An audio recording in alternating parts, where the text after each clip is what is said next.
ভিডিওটি দেখার আগে সবার কাছে ছোট্ট একটা রিকোয়েস্ট করতে চাই, প্লিজ প্লিজ প্লিজ যারা ভিডিওটি দেখবেন সবাই একটা করে সাবস্ক্রাইব করে দেবেন।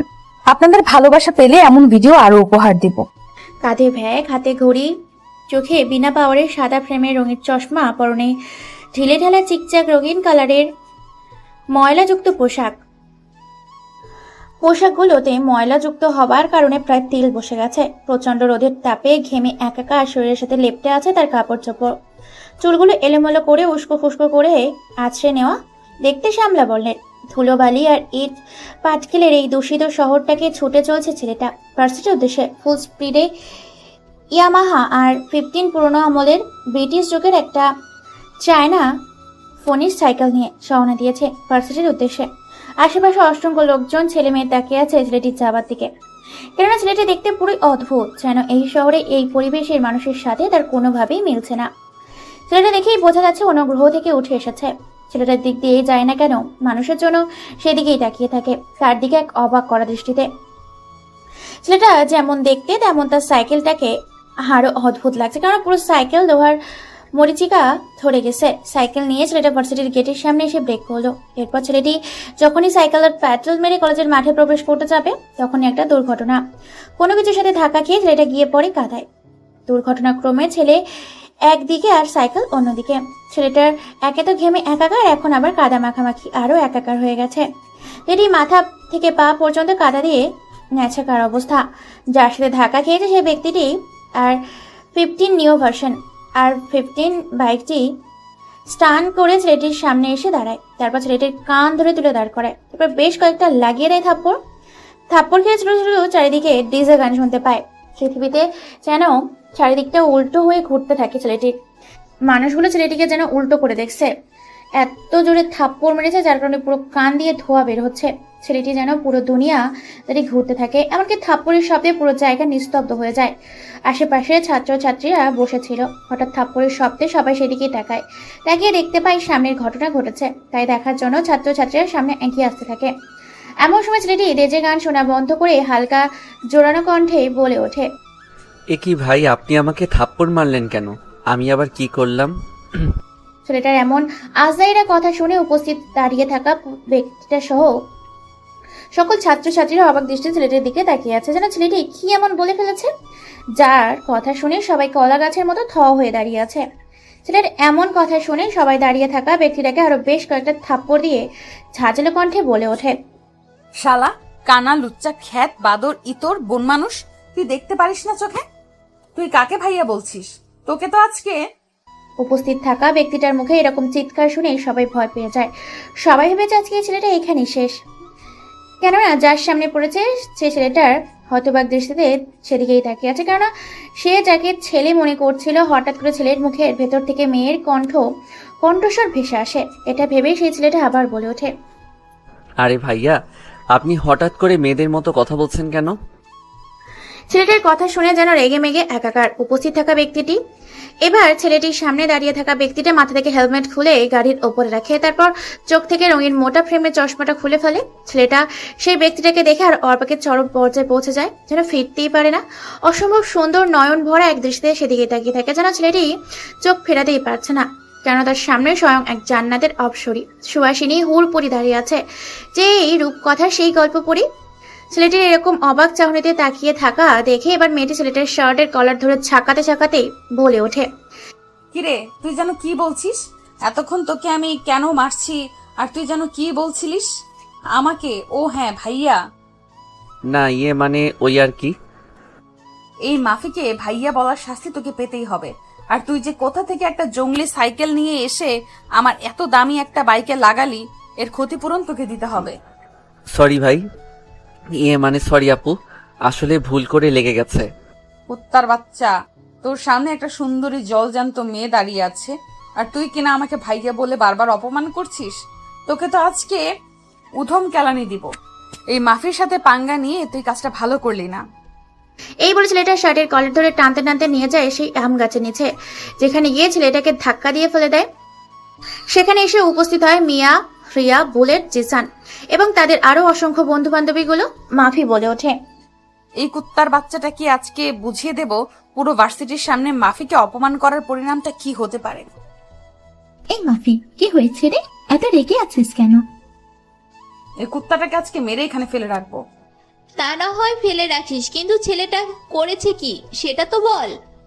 ও আমার এত সুন্দর আর শখের দামি ঘড়িটাতে ওর ইয়ামাহা জঙ্গলি মরিচিকা বাংলা সাইকেল নিয়ে এসে ধাক্কা দিয়েছে, সাথে আমাকে পুরো ভার্সিটিতে ভাইয়া বলে অপমান করেছে। কি বলিস? এই খ্যাতে জঙ্গলি গাইয়া ভূত গণপদরটা এত বড় সাহস তোকে পুরো ভার্সিটির সামনে অপমান করেছে? মাফি, ওকে এভাবে শাস্তি দিলে হবে না। ওর শরীর থেকে সবকিছু খুলে ওকে এলোপাথারি পেটাতে হবে, যাতে ওর মার দেখে নেক্সট টাইম তোর সাথে কেউ পাঙ্গা নেওয়ার সাহস না পায়। ঠিক বলেছিস, শালাকে ধর, আজকে বুঝিয়ে দেবো এই মাফি কতটা ডেঞ্জারাস। এই বলে বুলেট, জিসান, মায়া, রিয়া এবং তাদের সকল বন্ধু বান্ধবীগুলো ছেলেটাকে ঘিরে ফেলে। ছেলেটার পরনে থাকা সেই শার্টটাকে খুলে ফেলে। এরপর যে যার মতো এলোপাতাড়ি মারতে থাকে ছেলেটাকে। বলে ওঠে, ও মা গো, আমাকে মারছেন কেন আপু? আমাকে ছেড়ে দিন, আমি বুঝতে পারিনি, আমার ভুল হয়ে গেছে, আর মারবেন না আমাকে। এত সুন্দর যুবতী একটা মেয়ে দাঁড়িয়ে থাকা সত্ত্বেও তুই আমাকে ভাইয়া বলে ডাকিস? আর ভাইয়া বলবো না, এখন থেকে আপু বলবো। আমি বুঝতে পেরেছি আপনি ছেলে না মেয়ে, আমাকে ছেড়ে দিন। আমি আসলে চিনতে পারিনি, আপনি তো ছেলেদের মতো পোশাক পরেছেন। ছেলে না মেয়ে তাই বুঝতে পারিনি, তাই ভাইয়া বলেছি। তবে রে বেটা, দাঁড়া, তোকে তো। এই বলে আরো এলোপাথাড়ি পেটাতে থাকে। ছেলেটাকে মারতে মারতে প্রায় ফাটিয়ে ফেলেছে। বিভিন্ন জায়গা থেকে রক্ত বের হচ্ছে। অনেক জায়গায় ক্ষত সৃষ্টি হয়েছে। কেউ ছেলেটাকে বাঁচাতে আসে না, সবাই দূর থেকে তামাশা দেখছে। কেউ কেউ হাসে, আবার কেউ কেউ ছেলেটার জন্য দুঃখ প্রকাশ করছে। অনেকক্ষণ মারার পর ছেলেটাকে মাটিতে লুটিয়ে পড়ে। এটা দেখে মাফি বলে ওঠে, বেটাকে এখানে পড়ে থাকতে দে, আচ্ছা মতো বুঝিয়ে দিয়েছি এই মাফি কি জিনিস। চল তো এখান থেকে, নেক্সট টাইম আর কারোর সাহস হবে না এই মাফির সাথে ঝামেলা করার। বলে সেখান থেকে সবাই মিলে চলে যায়। ছেলেটা সেখানেই পড়ে থাকে। প্রচন্ড মার মেরেছে, শরীরে ব্যথায় নড়তে পর্যন্ত পারছে না। সবাই যখন চলে যায়, দিদি তখন একটা মুচকি হাসি দেয়। তারপর ছেলেটা হাজারো যন্ত্রণা সহ্য করে উঠে দাঁড়ায়। পুরো শরীরটা তার ব্যথা করছে। হালকা করে কাপড়গুলো ছেড়ে সাইকেলটা কাঁধে থেকে তুলে বেরিয়ে পড়ে ভার্সিটি থেকে। কেননা শরীরের যা অবস্থা, এইভাবে ক্লাসে ঢুকলে শুধু ছাত্রছাত্রীরা কেন, পুরো শিক্ষকও হার্ট স্টপ করতে পড়ে। এই ভয়ে ছেলেটা ভার্সিটি থেকে বেরিয়ে নিজের গন্তব্য উদ্দেশ্যে রওনা দেয়। ছেলেটা যেদিক দিয়ে যেতে থাকে সেই দিক দিয়ে রাস্তার মানুষগুলো ছেলেটার দিকে অদ্ভুত দৃষ্টিতে তাকিয়ে থাকে। কেউ কেউ ছেলেটাকে দেখে হাসে, আবার কেউ কেউ ভিডিও করছে, কেননা পুরো অদ্ভুত লাগছে। এদিকে কাদা মাখা সাইকেল, তার উপরে শরীরে কাদা দিয়ে একাকার, তার উপর কেউ যেন বেধড়কভাবে মেরেছে, প্রায় রক্ত বের হচ্ছে। এরপর দেখা মানুষগুলো ছেলেটাকে পাগল ছাড়া আর কিছুই ভাবতে পারছে না।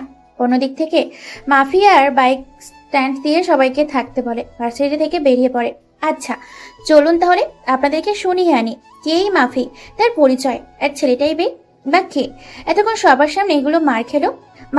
মাফি হলো এই ভার্সিটির একটা বাঘিনী। বাঘিনী বললে ভুল হবে, রাক্ষসী এক রক্তক্ষয়ী বাঘিনী সে। মাফি বাবা মায়ের দুই মাত্র সন্তান। মাফির বড় মাফির থেকেও তার ছোট্ট একটা বোন আছে। মাফি দেখতে পুরো রূপকথার গল্পের নায়িকাদের মতো, যেমন একটা কিউটের ডিব্বা। সৌন্দর্যের রূপে গুণে একটা রূপকথার পরী। তার দিকে কোনো ছেলে চোখ পড়লে চোখ ফেরাতে পারে না, অসম্ভব সুন্দর। চুলগুলো ঘন কালো, কোমর পর্যন্ত দোলানো। চোখের ভোরগুলো চিকন পাতলা, চোখগুলো ভীষণ মায়াবী, টানা টানা। ঠোঁটে লেগে থাকে সবসময় একটা মুচকি হাসি, যেটা তার সৌন্দর্যের এক পাহাড় বহিঃপ্রকাশ করে। ঠোঁটে নিচে কালো রঙের ছোট্ট একটি তীর, যেটা সৌন্দর্যের টানে দ্বিগুণ করে তুলেছে। গালগুলো অসম্ভব উজ্জ্বল ফর্সা, সাদা ধপধপে দুধে হালতা গায়ের রং। লম্বায় 5 ফিট 2 ইঞ্চি, দেখতে চিকন না আবার মোটাও না, ঠিক একটা ছেলে যেমন পছন্দ করে ঠিক তেমন মিডিয়াম সাইজের দেখতে মাফি।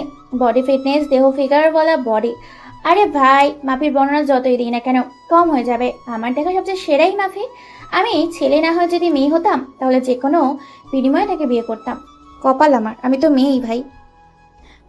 মাফির বাবা একজন মন্ত্রী, মা গৃহিণী, বোন এবার ক্লাস 10-এ পড়ে, আর মাফি ভার্সিটির 2য় বর্ষে পড়ে। পুরো ভার্সিটিতে শুধুমাত্র তার রাজত্ব চলে। মাফির উপরে কেউ কথা বলতে পারে না, যদি বা কেউ কথা বলে তাহলে আজকের মতো তাকেই ধোলাই করা হয়। মাফির একটাই কাজ, কলেজে কেউ নতুন আসলে তাকে র্যাগিং করা। বাবার ক্ষমতা ও টাকা এবং নিজের সৌন্দর্যের বাহার আছে বলে কাউকে তোয়াক্কা করে না। অন্যদিকে আমাদের গল্পের নায়ক রাফি এতক্ষণ ভাইয়া বলার কারণে গণধোলানি খেলো কলেজের মাঠে। রাফি দেখতে সহজ সরল ভোলা ভালা সাদা মনের এক গ্রামের ছেলে, দেখতে নাদুস নাদুস কুলুমুলু ছেলে। রাফি দেখতে শ্যামলা বর্ণের, 5 ফুট 6 ইঞ্চি, লম্বায় বেশ স্বাস্থ্যবান, 6 প্যাক বডি ফিটনেস দেহ যেমনই স্বাস্থ্যবান তেমনই হ্যান্ডসাম। ইট পাটকেল ও ধুলোবালি থেকে উঠে আসা রাফি এই গ্রামের ছেলে। রাফি একটা রাখালের ছেলে, রাফি নিজেও রাখাল। রাফি রাখালগিরি করে তার সংসার চালায়। সারাদিন রোদে থাকে বলে দেখতে বেশ কালো। সত্যি এখন কালো নাকি কালোর ভিতরে লুকিয়ে আছে আসল রহস্য। যেমন চকচক করলে সোনা হয় না, ঠিক তেমনই মাটির নিচ থেকে শুধু কয়লা না, বরং সোনাও পাওয়া যায়। রাফি দেখতে পুরো অন্যরকম, অদ্ভুত টাইপের। রাফি ইনোসেন্ট, সহজ সরল, সাদা মাটা ভোলা ভালা গ্রামের ছেলে। সাইকেল নিয়ে রাখালগিরি শেষে নিজের জীবনটাকে পরিবর্তন করার জন্য শহরের ভার্সিটিতে পড়তে যায় রাফি। রাফিকে যে কেউ দেখলে গাইয়া হাবাগোবা খ্যাত আর গত থেকে উঠে আসা ছেলে বলবে।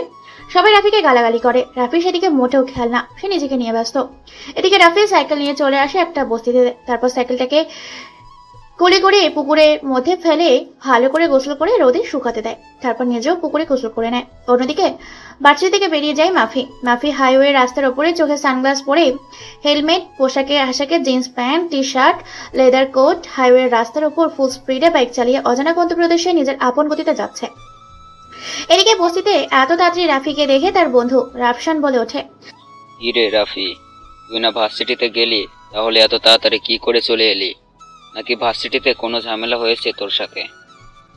রাফসানের কথা শুনে রাফি একটা মুচকি হাসি দেয়, তারপর পাশে ঘাসের উপর বসে মুচকি এসে বলে ওঠে, আরে চুপ বেটা, ঝামেলা হবে কেন? ভার্সিটিতে আজকে আমার ভালো লাগেনি তাই চলে এসেছি।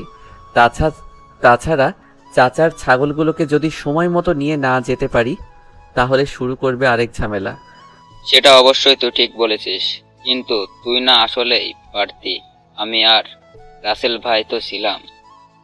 আরে এতক্ষণে কাজের কথা বললি, রাসেল রে তো দেখতেছি না, ও কোথায়? আসলে ভাবে একটু অসুস্থ তো, তাকে নিয়ে হয়তো হসপিটালে গেছে ডাক্তার দেখানোর জন্য। আরে বলিস কি, এখানে দাঁড়িয়ে না থেকে চল আমার সাথে গিয়ে দেখি কি হয়েছে। তারপর রাফি সাইকেলটাকে কোলে করে উল্টো ঘুরিয়ে রাফসানকে সামনে বসিয়ে গ্রামের আঁকা বাঁকা মিঠু পথ ধরে চলছে হসপিটালের উদ্দেশ্যে। তারা 4 বন্ধু, রাফি, রাফসান, রাসেল ও রাব্বু। সবার থেকে রাফি বুদ্ধিমান, বিচক্ষণ বলে গ্রামের সবাই তাকে ভালোবাসে। রাফিকে ছাড়া গ্রামের সবাই যেন অচল। রাফিকে গ্রামের সবাই ভালোবাসে। রাফি অনাথ, রাফির আপন বলতে কেউ নেই। এদিকে বাইক চালিয়ে মাফি চলে আসে একটা ক্লাবের উদ্দেশ্যে, সেখান থেকে কিছু একটা নিয়ে আবার গাড়ি করে রওনা দেয় ভার্সিটির উদ্দেশ্যে। কিছুক্ষণের মধ্যে ফুল স্পিডে গাড়ি চালানোর কারণে ভার্সিটির মধ্যে এসে উপস্থিত হয়, তারপর নিজের গাড়িটাকে পার্কিং করে তার বন্ধুদের কাছে যায়। মাফিকে দেখে রিয়া, মায়া, বুলেট, জিসান বলে ওঠে, কি রে, তুই এত তাড়াহুড়া করে কোথায় গেলি? আবার এত তাড়াতাড়ি চলে এলি ভার্সিটিতে? বুঝলাম না কিছু। গেলাম একটা দরকারি কাজ করে আবার চলে এলাম ভার্সিটিতে। সেটা না হয় বুঝলাম, কিন্তু তোর হাতে এটা কোন কার্টুন? এত বড় বাক্সে তুই কি নিয়ে এসেছিস? আরে ভার্সিটিতে খালি মুখে থাকবো নাকি, তাই খাওয়ার জন্য কিছু স্পেশাল জিনিস নিয়ে এলাম।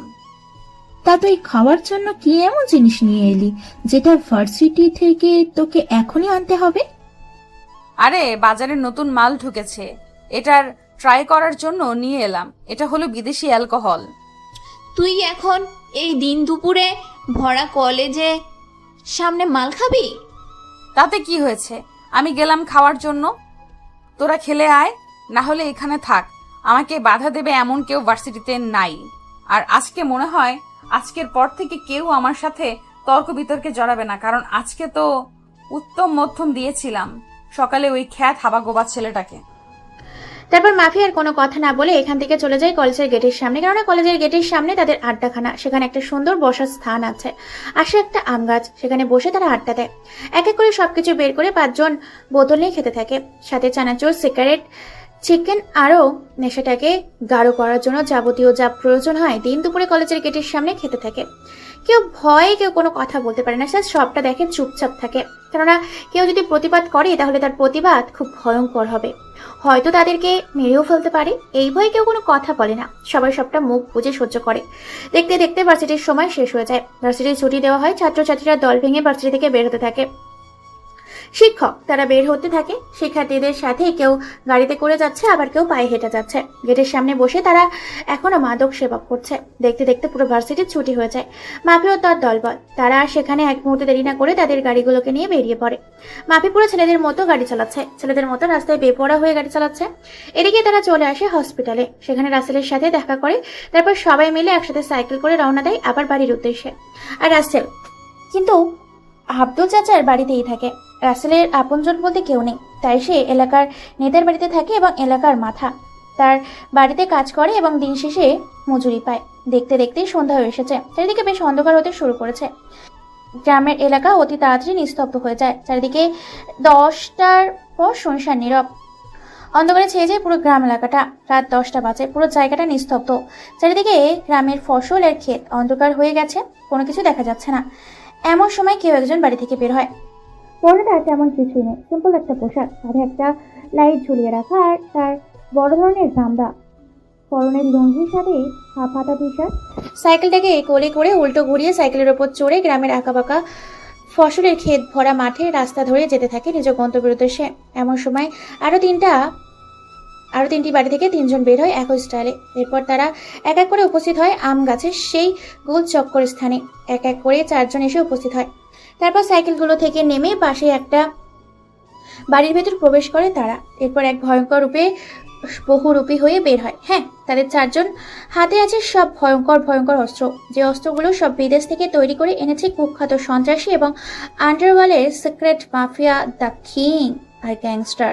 কাপড় চেঞ্জ করে ভয়ঙ্কর এক সুখ নিয়ে আগন্তুক 4জন হাইওয়ে রাস্তার সামনে এসে দাঁড়ায়। তারপর তাদের সামনে একটা বড় গাড়ি এসে থামে। গাড়ির ভেতরে 4জন বসে পড়ে। তারপর রওনা দেয় অজানা গন্তব্যের উদ্দেশ্যে। গ্রামের এলাকা হওয়ার কারণে ভীষণ অন্ধকার চারিদিকে।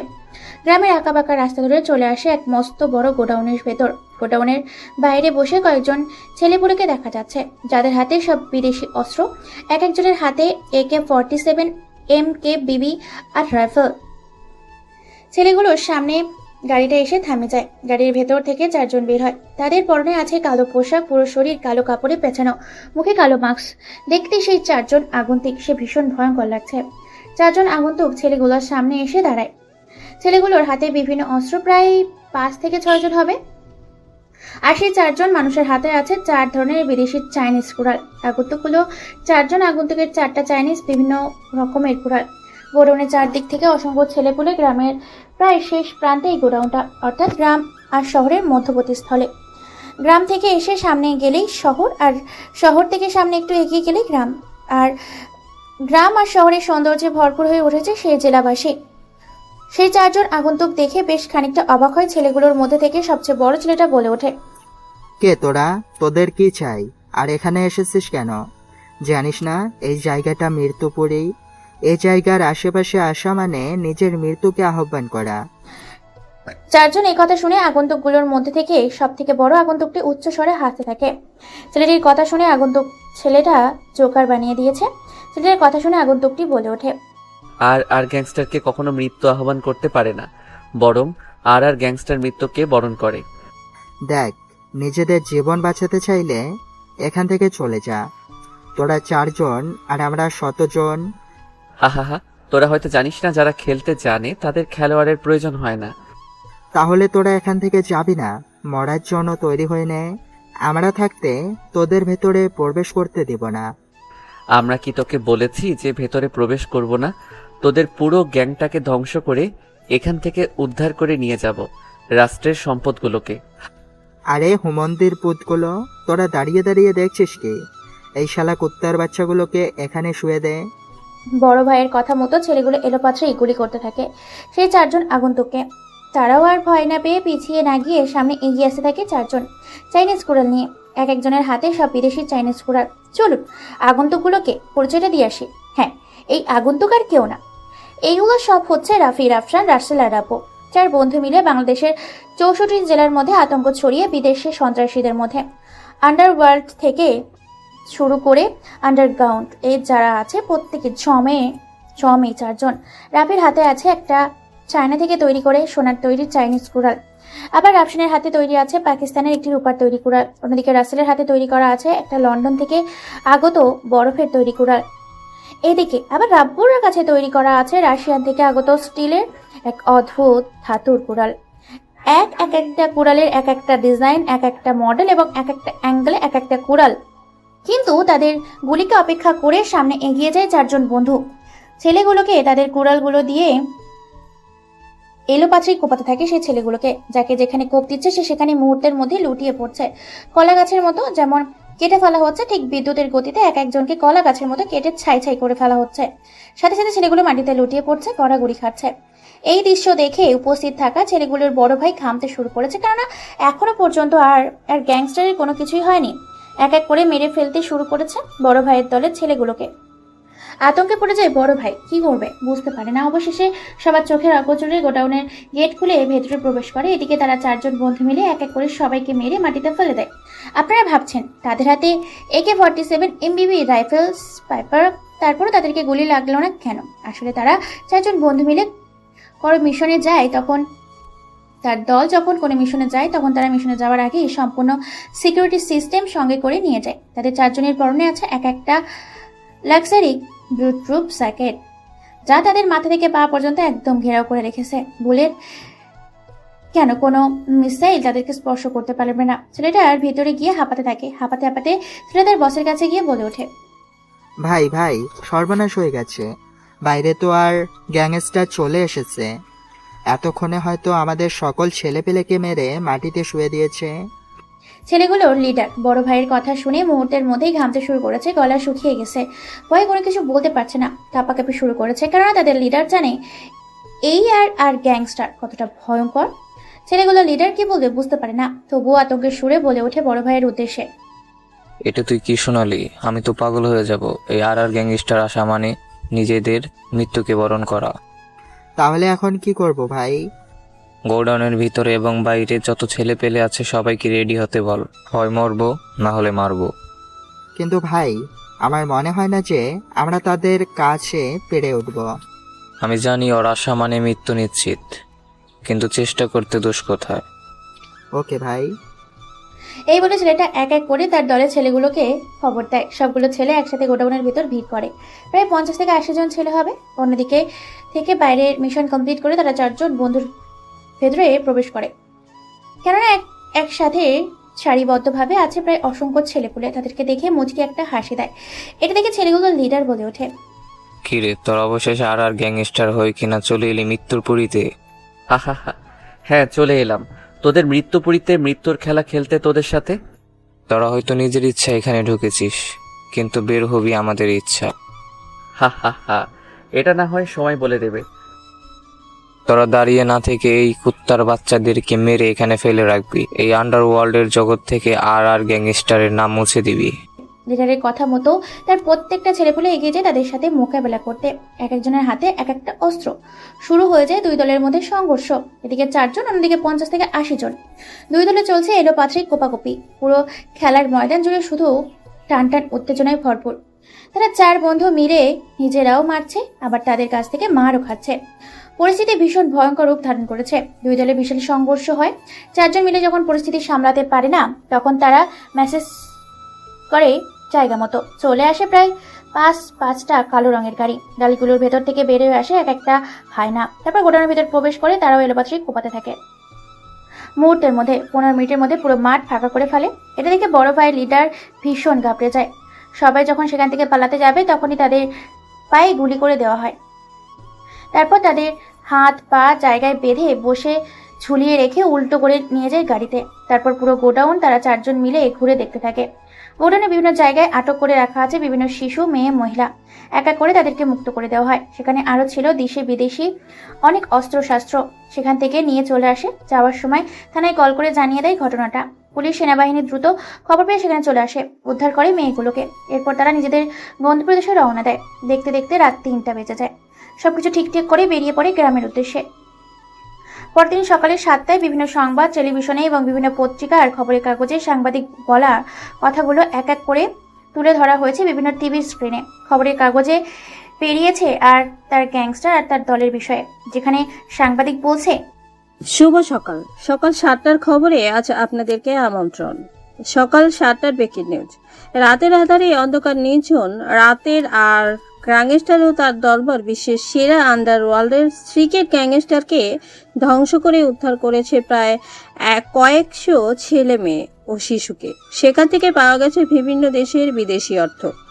আর গ্যাংস্টারকে কেউ দেখেনি, তবে সে দলের কাউকে বাঁচিয়ে রাখেনি, সবাইকেই মেরে কচুকাটা করে ফেলে গেছে সেখানে। সেনাবাহিনী ও পুলিশ গিয়ে পরবর্তীতে তাদেরকে উদ্ধার করে সেখান থেকে নিয়ে চলে আসে। আর এই গ্যাংস্টার পুরো দেশ জুড়ে একটা আতঙ্ক। বাংলাদেশের আইনমন্ত্রী এবং উচ্চপদস্থ আইন কর্মকর্তারা জানিয়ে দিয়েছে সবাইকে সাবধানে এবং সতর্কতা অবলম্বন করে যারা যারা খারাপ কাজের সাথে যুক্ত আছে তারা যেন সে কাজ থেকে বের হয়ে নিজেকে পরিচিত করে ফেলে, না হলে হঠাৎ একদিন মৃত্যুর রূপ নিয়ে হাজির হবে এই আর গ্যাংস্টার তাদের সামনে। এই খবরটা শুনে মানুষজন আতঙ্কে পড়ে যায়। আন্ডারওয়ার্ল্ডের বিভিন্ন সন্ত্রাসী এবং আন্ডারগ্রাউন্ডে থাকা বিভিন্ন মাফিয়া সবাই এক নামে চিনে। গত 20 বছর ধরে এই একটা গ্যাং পুরো নাচিয়ে তুলেছে আন্ডারগ্রাউন্ড জগৎটাকে। আর গ্যাংস্টার ভয়ে কেউ কোনো কথা বলতে পারে না। যাদের আজ পর্যন্ত দেখেনি জানে না, তাদের বিদ্যুতের গতিতে আসে, ঝড়ের গতিতে মিলিয়ে যায়। অন্যদিকে খবরের কাগজ পড়তে পড়তে চাচা আব্দুল্লাহ চলে আসে তার গরুর ফার্মে, যেখানে এসেই বলে ওঠে, কি রে রাফি, কাজ তো ঠিকঠাক কর। কালকে শুনলাম তুই নাকি কলেজে গেছিলি। জি চাচা, আমি কাল কলেজে গিয়েছিলাম কিন্তু ক্লাস করতে পারিনি। কেন রে, কি হয়েছে? আর বইলেন না চাচা, আজকে আবার যেতে হবে কলেজে। ঠিক আছে, সব কাজ ঠিকঠাক করে যেখানে যাওয়া চলে যাস। এই বলেই চাচা সেখান থেকে চলে যায়। তারপর সেখানে এসে উপস্থিত হয় রাফসান, রাসেল, রাব্বু। তারা চারজন মিলে এক এক করে সম্পূর্ণ কাজ শেষ করে তারপর রাফি তাদের কাছ থেকে বিদায় নিয়ে রেডি হয়ে কলেজের উদ্দেশ্যে রওনা দেয়। হ্যাঁ, আপনারা একদম ঠিক ধরেছেন, আজকে রাফি ঠিক একই স্টাইলে বাংলা স্মার্ট স্টাইলিশ খ্যাত হয়ে রওনা দিয়েছে কলেজের উদ্দেশ্যে। কাঁধে ব্যাগ, হাতে ঘড়ি, চোখে বিনা পাওয়ারের সাদা ফ্রেমে রঙিন চশমা, পরনে ঢিলে ঢালা চিকচাক রঙিন কালারের ময়লাযুক্ত পোশাকগুলোতে ময়লাযুক্ত হওয়ার কারণে প্রায় তিল বসে গেছে। প্রচন্ড রৌদ্রের তাপে ঘেমে একাকার, শরীরের সাথে লেপ্টে আছে অনেক কাপড় চোপড়, চুলগুলো এলোমেলো উস্কো খুস্কো করে রেখে আছড়ে নেওয়া শ্যামবর্ণের ধুলোবালি আর ইট পাটকেলের এই দূষিত বিষে ভরা বিষাক্ত শহরটাকে ছুটে চলেছে ছেলেটা ভার্সিটির উদ্দেশ্যে। ফুল স্পিডে ইয়ামা 15 পুরনো আমলের ব্রিটিশ যুগের একটা চায়না ফেনিস সাইকেল নিয়ে রওনা দিয়েছে। প্রায় সাইকেল নিয়ে ভার্সিটির কাছাকাছি পৌঁছে গিয়েছে। আজকে ভার্সিটিতে যেতে দেরি হয়ে গেছে, কারণ রাস্তায় সাইকেলটা নষ্ট হয়ে গিয়েছিল। সেটা ঠিক করে আবার রওনা দিতে দেরি হয়ে গেছে। ভার্সিটিতে যাবারে দেরি হয়ে যাওয়ার জন্য এদিক ওদিক না তাকিয়ে ইয়ামা 15 ব্রিটিশ আমলের চায়না ফেনিস সাইকেলটা নিয়ে হুড়মুড় করে কোনো দিকে না তাকিয়ে ভার্সিটির ভিতর প্রবেশ করে। ভার্সিটির সবাই সেদিকে তাকিয়ে আছে, কেননা রাফি এত স্পিডে সাইকেল নিয়ে ভার্সিটির ভিতর প্রবেশ করছে যেন সাইকেলের শব্দে আশপাশে সবার দৃষ্টি সেদিকে। গেটের সামনে আম গাছের নিচে মাফি ও তার দলবল পুরো আড্ডা দিচ্ছে।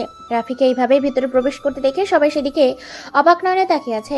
পেছন থেকে মাফি বলে ওঠে, কি রে, এটা কালকে সেই খ্যাত ছেলেটা না, যাকে কালকে পুরো ভার্সিটির সামনে আম গাছের নিচেও উত্তম মধ্যম দিলাম?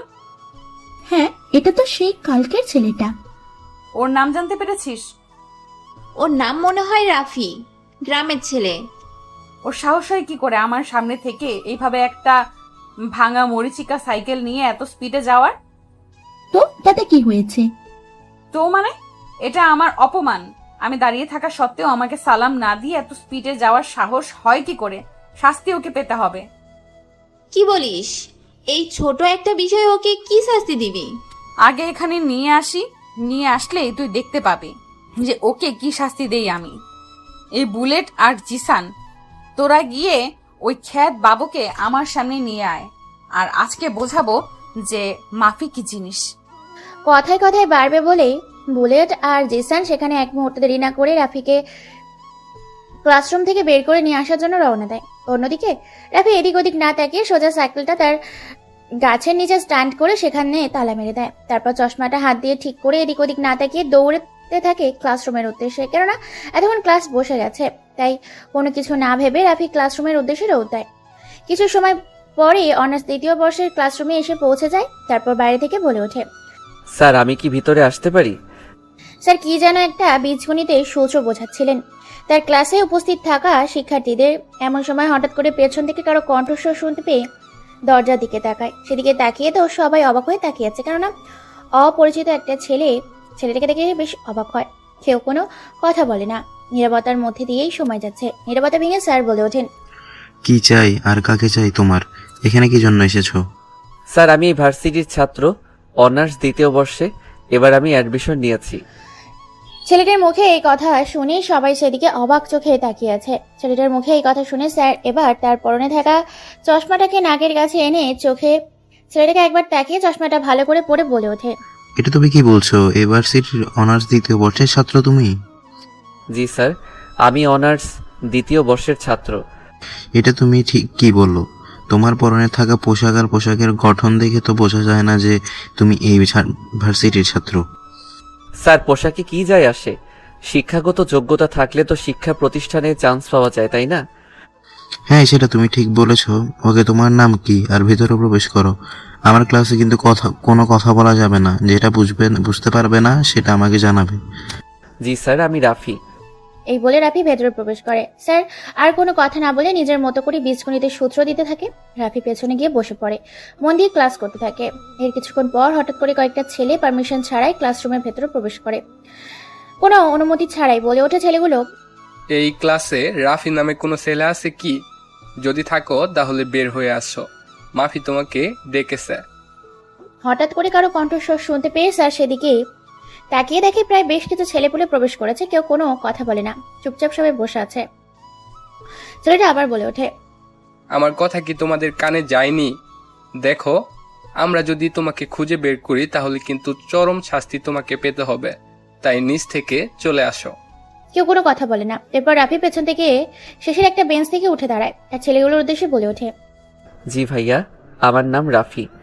এটা শুনে ছেলেগুলো রাফির কলার ধরে টানতে টানতে নিচে নিয়ে এসে গেটের সামনে আম গাছের নিচে নিয়ে যায়। সেখানে গিয়ে বলে ওঠে।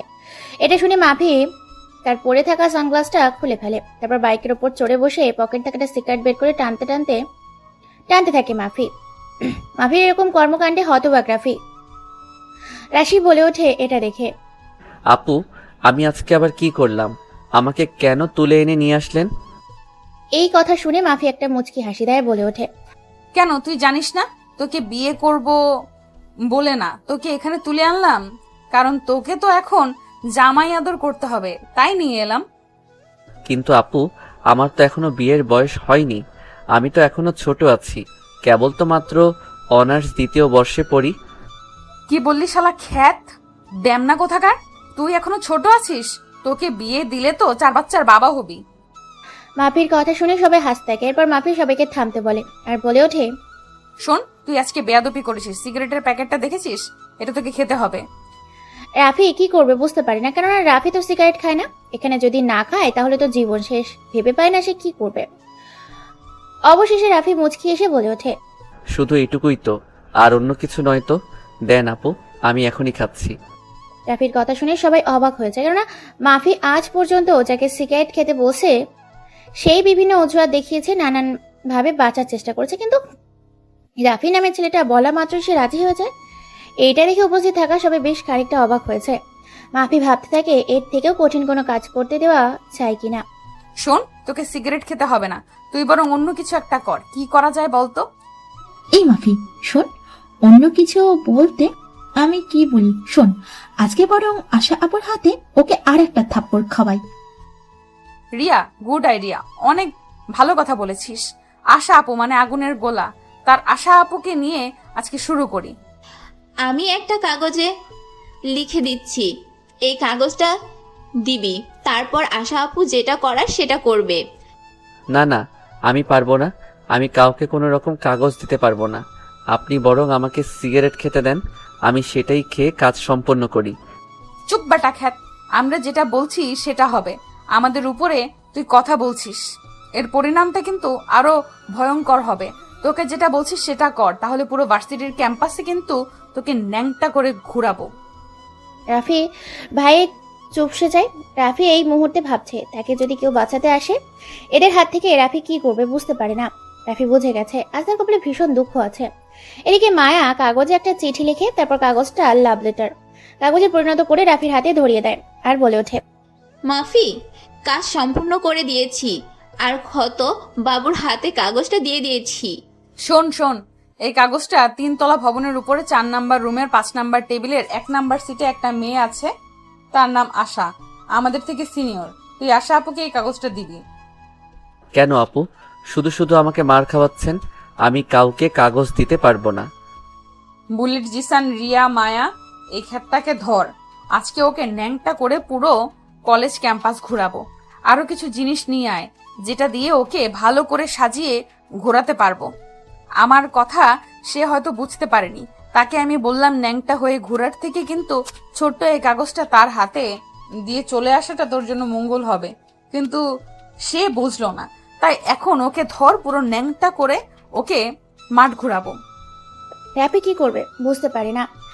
রাফির অবস্থা নাজেহাল। এই প্রথম যেন কোনো সিচুয়েশনে সে আটকে গেছে, যেখানে তার সময় ও পরিস্থিতি দুটোই খারাপ যাচ্ছে। ভেবে পায় না তার করাটা কি উচিত। অবশেষে কোনো কিছু উপায় না পেয়ে মাফির কথাই রাজি হয়ে যায় আর বলে ওঠে, আচ্ছা আপু দেন, আমি কাগজটা দিয়ে কিন্তু চলে আসব, আমার ক্লাস আছে।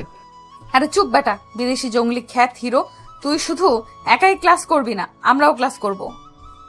রাফি আর কোনো কথা না বলে সেখান হাতে থেকে কাগজটা নিয়ে রওনা দেয় 3 তলা ভবনের উদ্দেশ্যে। যেতে যেতে রাফি মনে মনে বলে ওঠে, ধুর বাল, আর ভালো লাগে না, বাঁচাতে গিয়ে পুরো একটা আঁশলা বাস খেয়ে ফেললাম। এজন্য কথায় আছে না, যখন সময় আর পরিস্থিতি খারাপ যায় তখন কুত্তা বাক্যও করতে ছাড়ে না। ঠিক এমন সময় রাফির সময়টা খারাপ যাচ্ছে। রাফির সময় আর পরিস্থিতি দুটাই তার বাইরে। রাফির সময়ের পরিস্থিতির সময় তার সঙ্গে চলতো, কিন্তু রাফি এবং সময় তার পরিস্থিতির মাঝে গুলিয়ে গেছে।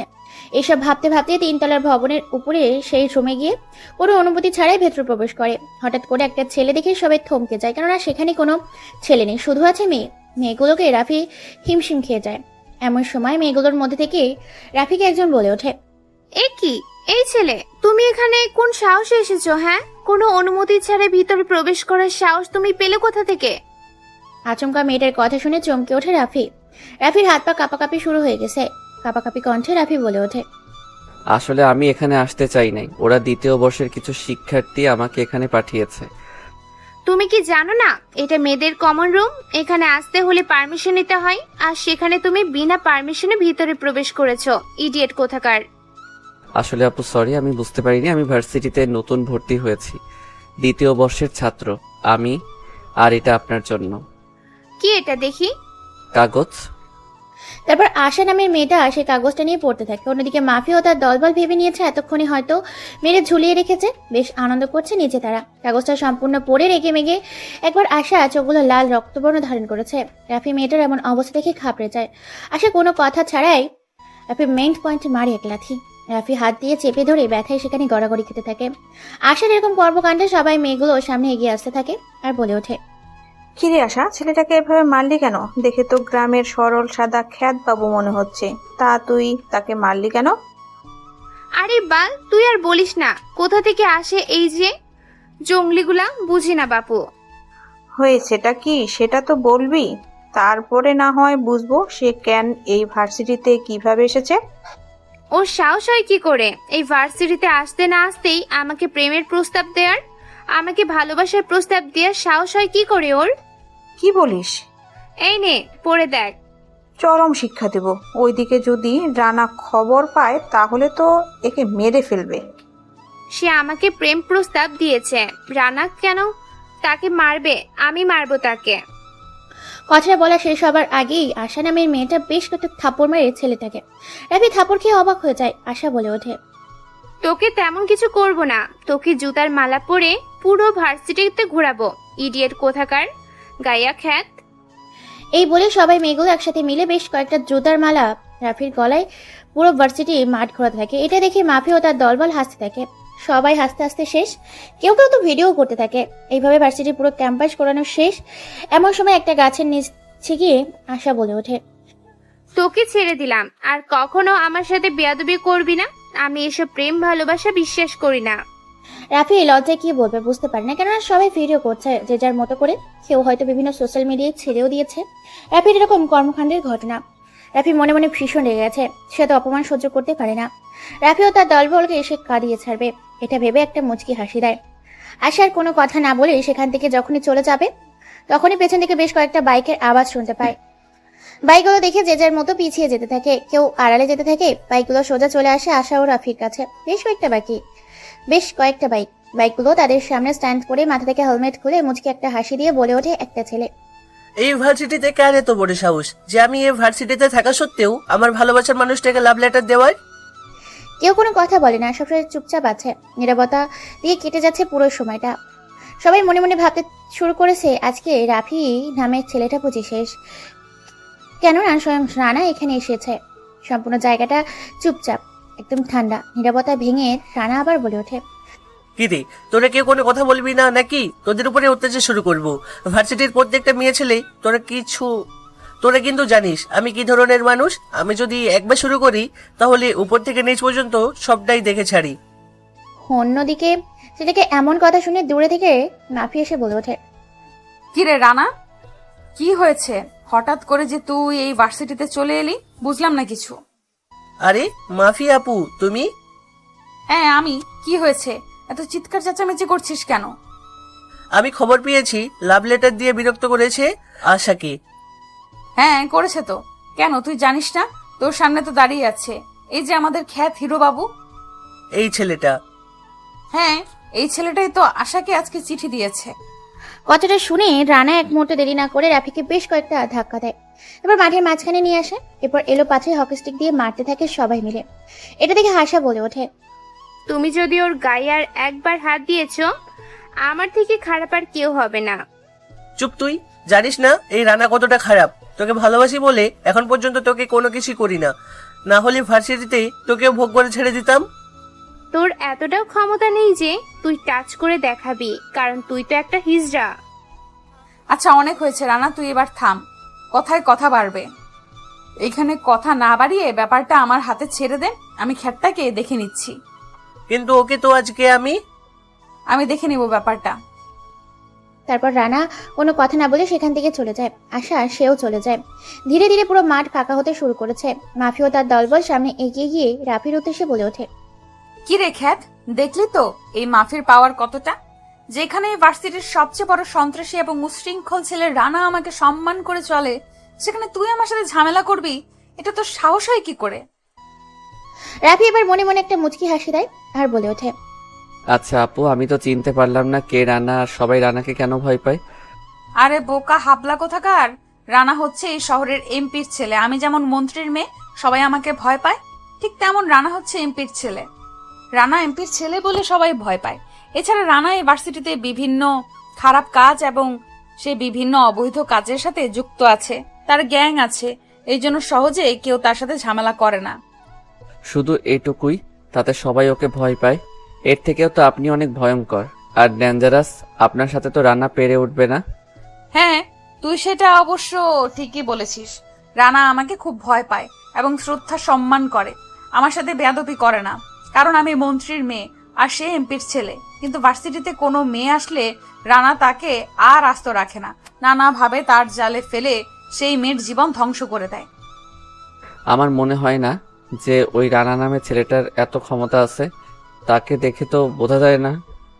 তোকে তো আজকে এখানে মেরে ফেলে পুঁতে যেত যদি পুরো দায়িত্বটা আমি না নিতাম। তুই আমার জন্য আজকে বেঁচে গেলি। আপনি তো আমাকে বিপদে ফেলেছেন আর আপনি বলছেন আপনি আমাকে বাঁচিয়েছেন। শোন, তুই এখনো রানাকে চিনিস না। এই ভার্সিটিতে আর কিছুদিন থাক, রানাকে চিনে যাবি। আমাদের পাশের গ্রাম থেকে 2টা মেয়ে কলেজে এসেছিল। রানা তাদেরকে গায়েব করে দিয়েছে। কোনো প্রমাণ ছাড়া পুলিশ থেকে গ্রেফতার করতে পারেনি। রাফি মাফির মুখে এই কথা শুনে কেমন যেন একটা রহস্যময় হাসি দেয়, যেন এক লুকিয়ে থাকা গুপ্তধনের সন্ধান পেয়ে গেছে। মনে মনে ভীষণ খুশি রাফি যেন আনন্দে আত্মহারা। এরপর রাফি বলে ওঠে, আপু আপনারা আমাকে ছেড়ে দিন। আমি তো এখানে পড়তে এসেছি, ঝামেলা করতে নয়। যা, তোকে ছেড়ে দিলাম। তবে হ্যাঁ, মনে রাখবি এই মাফির সাথে কখনো কোনো সময় ঝামেলা করতে আসবি না। ঠিক আছে আপু। রাফি সেখানে কোনো কথা না বলে মুচকি একটা হাসি দিয়ে সেখান থেকে বেরিয়ে পড়ে। রাফি আজকে ভীষণ খুশি। এই খুশিতে সে আজকে আর ক্লাস করবে না। সেই ইয়ামা আর 15 ব্রিটিশ আমলের চায়না ফোনের সাইকেলটা নিয়ে রওনা দেয় গ্রামের উদ্দেশ্যে। নিজের মনের মতো করে আনন্দে আত্মহারা খুশি হয়ে সে ফুল স্পিডে সাইকেল চালিয়ে যাচ্ছে তার গ্রামের উদ্দেশ্যে। অন্যদিকে দেখতে দেখতে ভার্সিটির সময়ও শেষের দিকে। ভার্সিটির ছুটি দিয়ে দেয়। মাফিওয়ালা দলবল তাদের দামি বাইকগুলো নিয়ে রাস্তায় বেরিয়ে পড়ে। ছেলেদের মতো বাইক চালিয়ে এদিক ওদিক ঘুরে ঘুরে বেড়াতে থাকে। রাফি বাড়িতে চলে আসে, ফ্রেশ হয়ে হালকা কিছু খেয়ে চলে যায় চাচার বাড়িতে। জমিদার চাচার বাড়িতে সেখানে গিয়ে কিছু কাজ করতে থাকে। সেখানে আগে থেকেই কাজ করছিল রাফসান, রাসেল ও রাব্বু। রাফিকে এত খুশি দেখে রাফসান বলে ওঠে, কিরে রাফি, তুই এত খুশি কেন? মনে হয় বাসুরিতে এতগুলো ছেলে মেয়ের হাতের মার খেয়ে শালা পাগল হয়ে গেছে। রাফি রাসেলের কথা শুনে বেশ খানিকটা অবাক হয়। অবাক চোখে রাসেলের দিকে তাকায়। এটা দেখে রাব্বু বলে ওঠে, আরে বোকাচোদা, এভাবে আমাদের দিকে না তাকিয়ে তুই মোবাইলের দিকে তাকা, তাহলে বুঝতে পারবি আমরা ভার্সিটির খবর কি করে পেলাম। এরপর রাফি আর রাব্বু হাত থেকে মোবাইল ফোনটা নিয়ে ভিডিও দেখাতে থাকে। ভিডিওতে স্পষ্ট দেখা যাচ্ছে যে ভার্সিটির বেশ কিছু ছেলে মেয়ে র্যাগিং দিয়েছে, অনেক মার মেরেছে, এমনকি তাকে জোতার মালাও যে পরিয়েছে সেই ভিডিওটা পর্যন্ত সোশ্যাল মিডিয়ায় ছেড়ে দিয়েছে। এটা দেখে রাফি বলে ওঠে, শেষ পর্যন্ত কিনা তোরাও এই ভিডিওটা দেখে ফেললি। শুধু আমার না, এটা সারা বিশ্বের কাছে ভাইরাল হয়ে গেছে। তোকে ওরা এতজন মিলে মারলো, তুই কোনো কিছু করতে পারলি না? শুধু আমাদের একটা ফোন দিতি, জায়গা মতো কাজ হয়েছে তো। আরে রাসেল, এখন এসব বলে লাভ নেই। রাফি, তুই একটা কাজ কর, ভিডিওটা সাইবার থেকে ডিলিট করে দে। আর কাল থেকে ওই দলের লিডারকে যে আমরা গোডাউনে বেঁধে রেখেছি তার কি করবি? শোন, কাজ শেষে তোরা সোজা চলে যাবি গোডাউনে, সেখানে তার কাছ থেকে কথা বের করার চেষ্টা করবি। ততক্ষণে আমি ভিডিওটা কোনো একটা কিছু করে আমিও চলে আসব। এখন দ্রুত কাজ কর। তারপর তারা আর কোনো কথা না বলে কাজ করতে থাকে। প্রায় কাজ শেষের দিকে এমন সময় সেখানে আব্দুল চাচা চলে আসে। আব্দুল চাচা এসে বলে ওঠে, এই রাফি, তুই তো আজকে ভার্সিটি গেছিলি, আগে একটু বিশ্রাম নিতি, তারপর না হয় কাজ করতি। না চাচা, এই তো কাজ প্রায় শেষের দিকে, আর একটু কাজ আছে, এগুলো শেষ করে চলে যাব। ভার্সিটিতে তোকে এতগুলো ছেলে মেয়ে মারলো, তুই কেন কিছু বললি না কেন? কাল থেকে তোকে আর ভার্সিটিতে যেতে হবে না। রাফি সহ সবাই অবাক হয়ে যায় যে চাচাও সেই ভিডিও দেখে ফেলেছে। মান সম্মানের আর কিছুই থাকলো না। মনে মনে ভাবছে রাফি। রাফি মুচকি এসে বলে উঠল, চাচা, এগুলো তো ছোট ছোট বিষয়, ছোট ছোট বিষয়ে তো ঘাবড়ালে চলবে না। ঠিক আছে, তোরা যেটা ভালো বুঝিস সেটাই কর, আমার কথা তো তোরা কেউ শুনবি না। তারপর চাচা অনেকগুলো ঝাড়ি দিয়ে সেখান থেকে চলে যায়। তারা চার বন্ধু মিলে মন দিয়ে কাজ করতে থাকে। দেখতে দেখতে প্রায় কাজ শেষ। গরুগুলোকে খাওয়া দাওয়া দিয়ে তারপর ছাগল, হাঁস, মুরগিগুলোকে ঠিকঠাক করে রাফসান, রাসেল, রাব্বু বেরিয়ে পড়ে গোডাউনের উদ্দেশ্যে। আর রাফি চলে যায় তার নিজের কাজে। রাফি ঘরে বসে ড্রয়ার থেকে একটা ল্যাপটপ বের করে। এরপর ল্যাপটপ ওপেন করে কোনো কিছু টাইপ করে ল্যাপটপ অন করে এরপর ড্রাগন সাইট নামে একটা ক্যাপশন ক্যালকুলেটরে ক্লিক করে। সেখান থেকে 3 ডেট মেনুতে, তারপর ব্যাক মেনুতে কয়েকটা পিন কোড ইউজ করে একটা ওয়েবসাইট ওপেন করে সেই ওয়েবসাইটটা প্রবেশ করে এক করে দেখতে থাকে ভিডিওগুলো এবং পোস্টগুলো। অনেকক্ষণ ধরে ঘাটাঘাটি করছে কিন্তু খুঁজে পায় না। তার ভিডিওটা খুঁজতে থাকে। এক পর্যায়ে রাফি সেই ভিডিওগুলো এবং ছবিগুলো খুঁজে পায় সোশ্যাল মিডিয়াতে। তারপর সেগুলো সেখান থেকে ডিলিট করে দিয়ে সম্পূর্ণ রিভিউ ফ্রেশ করে দেয়। এরপর একটা মুচকি হাসি দিয়ে ল্যাপটপকে আবার বন্ধ করে দিয়ে সে জায়গা মতো ঢুকিয়ে দেয়। তারপর বেরিয়ে পড়ে সাইকেল নিয়ে গোডাউনের উদ্দেশ্যে। সন্ধ্যা 7টার পর পুরো গ্রাম নিস্তব্ধতা, কারণ গ্রাম নেই বিদ্যুৎ। এই জন্য সন্ধ্যা 7টার দিকে পুরো গ্রাম নিস্তব্ধ হয়ে যায়। সাইকেল নিয়ে চলে আসে রাতেই গোডাউনে সামনে। তারপর গোডাউনের ভেতর প্রবেশ করে, সাইকেলটাকে স্ট্যান্ড করে গোডাউনের ভেতর প্রবেশ করে। সেখানে গিয়ে দেখতে পায় সেই দুজন ব্যক্তিকে চেয়ারের সাথে বেঁধে রাখা হয়েছে। অনেক মারা হয়েছে, শরীর থেকে প্রচন্ড রকমের রক্ত বের হচ্ছে। এটা দেখে রাফি একটা মুচকি হাসি দিয়ে বলে ওঠে, কিরে, তুই এখনো সত্যি কথা বলিসনি? রাফি এই কথা বলাতে ছেলেগুলো অবাক দৃষ্টিতে সেদিকে তাকিয়ে মুচকি একটা হাসি দিয়ে বলে ওঠে তাদের লিডার, না রে, বলিনি, আর তোদেরকে বলবো না। তোরা যদি আমাদের মেরে ফেলিস তবু আমরা মুখ খুলবো না। আর গ্যাংস্টার তোর সামনে দাঁড়িয়ে আছে, তারপরে তোর গলা খুব চলছে। তুই এতক্ষণ তাদের অত্যাচার দেখেছিস, কিন্তু আমার ভয়াবহ পাগলামি এখনো দেখিসনি। কথাটা বলে সামনের একটা চেয়ার টেনে নেয়। তারপর সেই চেয়ারের ওপর পায়ের ওপর পা তুলে বসে পড়ে রাফি। রাফির চারপাশে আছে বেশ কিছু ছেলেপুলে, সাথে রাফসান, রাসেল ও রাব্বু। রাফির সামনে রাখা হয় বেশ কিছু কাটাছেঁড়া সরঞ্জাম, যেগুলোর নাম বলতে গেলে গল্প শেষ করা যাবে না, তাই সেগুলো নাম না বলে শুধু গল্পটা শোনাচ্ছে। এরপর রাফি হাতে একটা প্লাস নেয়, অন্য হাতে একটা চিমটি। তারপর প্লাস দিয়ে হাতের আঙুলগুলো চেপে ধরে, তারপর চিমটি দিয়ে হাতের চামড়াগুলোকে তুলে ফেলতে শুরু করে। তারপর অন্য হাতে একটা প্লাস আর অপর হাতে একটা প্লাস নিয়ে তারপর হাতের আঙুলগুলোকে নখ তুলে ফেলতে শুরু করেছে। এক এক করে তাদের সমস্ত হাতের নখগুলো পর্যন্ত তুলে ফেললো। তারপর সেখানে চুন ঢেলে দেয় দাও দাও করে জ্বলতে শুরু করেছে। ছটপট করতে থাকে ছেলেগুলো, পাগলা কুত্তার মতো ঘেউ ঘেউ করতে শুরু করেছে, যেন জীবনটা তাদের বেরিয়ে যাচ্ছে। এ যেন মৃত্যুর থেকেও খুব ভয়ঙ্কর এবং ভয়াবহ যন্ত্রণা। এরপর একটা হাতুড়ি নিয়ে সেই নখের উপর ফেলা জায়গাগুলোতে এক এক করে আঘাত করতে থাকে হাতুড়ি দিয়ে। প্রায় শেষ স্থানগুলো হাতুড়ি দিয়ে পিটিয়ে পুরো থেতলে দিয়েছে। ছেলেগুলো আর যন্ত্রণা সহ্য করতে না পেরে ছটফট করতে থাকে গলা কাটা মুরগির মতো। এরপরে এক লোহার চিরুনি বের করে চিরুনিটা দিয়ে মুখের ভেতর ঢুকিয়ে দেয়। তারপর এলো পাথরি সেই চিরুনিটা দিয়ে টানতে থাকে। মুখের মাংস ছিঁড়ে গলা ভেদ করে মুখটা ছিঁড়ে ফালা ফালা হয়ে যায়। খুব ভয়ঙ্কর দেখতে লাগছে এই মুহূর্তে সেই ছেলে দুটোকে। গোল গোল করে তাজা রক্ত বের হচ্ছে। এরপর একটা গাছ কাটা মেশিন দিয়ে নিয়ে আসে, তারপর ছেলেগুলোর হাতের ওপর রাখে। ছেলে দুটো মনে করছিল তাদের হয়তো ভয় দেখাচ্ছে, কিন্তু রাফি মুচকি এসে কোনো কথা ছাড়াই চালিয়ে দেয় তাদের হাত দুটোর ওপর। শরীর থেকে কবজি পর্যন্ত হাতটা আলাদা হয়ে যায়। শরীরে ছেলেগুলোর হাত দুটো লাফালাফি করতে থাকে। এটা দেখে ছেলেগুলো লাফালাফি শুরু করেছে, সাথে চিৎকার। ছেলেগুলোর আত্মায় যেন দেখার মতো নয়, খুব ভয়ঙ্কর অবস্থা হয়েছে ছেলেগুলোর। এরপর দেওয়াল কানা করার একটা ড্রিল মেশিন নিয়ে এসে ছেলেগুলোর হাঁটুর ভিতরে রেখে তারপর হাঁটু গর্ত তৈরি করে দেয় তাদের দুই পায়ের দুই হাঁটুর মধ্যে। তারপর সেখানে একটা গরম রড ঢুকিয়ে দেয়। গরম রডে যেন শরীরটাকে ধাও ধাও করে জ্বলতে শুরু করেছে তার পায়ের হাঁটুগুলো। ছেলেগুলো সহ্য করতে না পেরে কেঁদেই ফেলেছে। অবশেষে কাঁদতে কাঁদতে ছেলেগুলো বলে ওঠে রাফির উদ্দেশ্যে, ভাই আমার ভুল হয়ে গেছে, আমাকে ছেড়ে দাও। আমি জানি তুমি খুব ভয়ঙ্কর একজন মানুষ। এসবের পিছনে শুধুমাত্র এমপি ছেলে রানা জড়িত, বিভিন্ন খারাপ কাজের সাথে জড়িত আছে। শহরে যতগুলো অপরাধ হয় শুধুমাত্র তার কথাই। আমরা শুধু টাকার বিনিময়ে তার সাথে কাজ করি, এর বেশি কিছু আমি জানি না। এটা শুনে রাফি একটা মুচকি হাসি দেয়। তারপর একটা ব্লেড নিয়ে গলার ভেতর ঢুকিয়ে দেয়, তারপর টান দেয়। সাথে সাথে গলার শিরা উপশিরা এমনকি ফিনকি কেটে গড়গড় করে রক্ত বেরোতে থাকে। চেয়ারে রশি দিয়ে বেঁধে ছেলেগুলোকে সেখানে ছটপট করতে থাকে। সেখানে কিছুক্ষণের মধ্যেই তাদের প্রাণ পাখিটা উড়ে যায় দূর আকাশে। তারপর ছেলেগুলো ঠিক সেই অবস্থায় ফেলে আসে কোনো নির্জন জায়গায়। সেটা বলে দেয় রাফি। তার দলের ছেলেগুলোকে রাফির কথা মতো তার দলের ছেলেগুলো নিয়ে যায় লিডার আর বড় ভাইয়ের লাশ দুটোকে। রাফি বলে ওঠে, তোরা শোন, আমি এই বিষয়ে কিছু তথ্য পেয়েছি। রানা ভার্সিটিতে এসেছিল, তাকে আমি দেখেছি। তোর সামনে রানা এসেছিল, তারপরও তুই তাকে ছেড়ে দিলি কি করে? তাকে সেখানে পুঁতে দিলি না কেন? এত তাড়াতাড়ি ওকে মারি কি করে বল? সময় আর সুযোগ বুঝে ঝোপ বুঝে কোপ মারবো। কিন্তু রানাকে তুই এখন পাবি কোথায়? তাছাড়া ওকে যে করে হোক মেরে ফেলতে হবে। মারবো তো বটে, তবে খুব যন্ত্রণা দিয়ে, যেটা সে তিলে তিলে বুঝবে। কিন্তু তুই এত সব তথ্য পেলি কি করে?